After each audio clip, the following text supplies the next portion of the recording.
I'm Jim Thomasson. I'm president of 75 Jackson Properties here in Newnan, Georgia, a local real estate investment company. Several years ago, I was in Carrollton and overheard a conversation about the Carrollton Greenbelt and was just really impressed that they were able to get that much done on a greenbelt in Carrollton, and wondered why in Newnan, Georgia, we didn't have the same thing.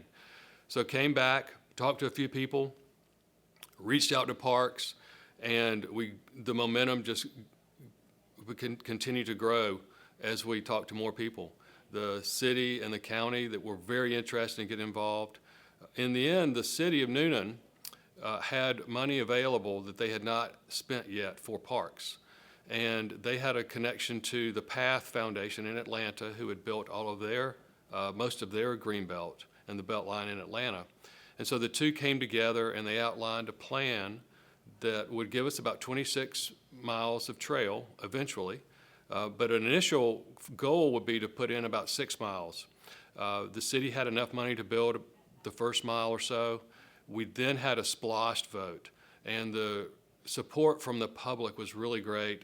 That splosh included enough money allocated to build out about 6 miles of trail, including a very exciting bridge over Highway 85.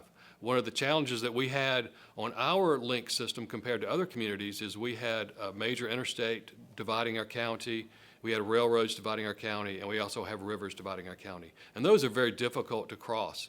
But the Path Foundation came up with an idea to cross 85, and the city of Newnan just adopted that suggestion from Path.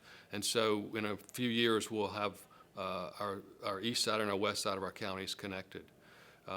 The LINC, the name itself doesn't necessarily stand for anything. We could just say linking in Newnan and Coweta, but really it doesn't have a name. It's just kind of a catchy name to give our trail system a branded image. And so that some people often want to know where the name came from, and it really just came out of a think tank group of suggestions, and that's the one we ended up with. The future of the LINC has a lot to do with our funding. And so we hope that future SPLOST will continue to see monies allocated to the LINC.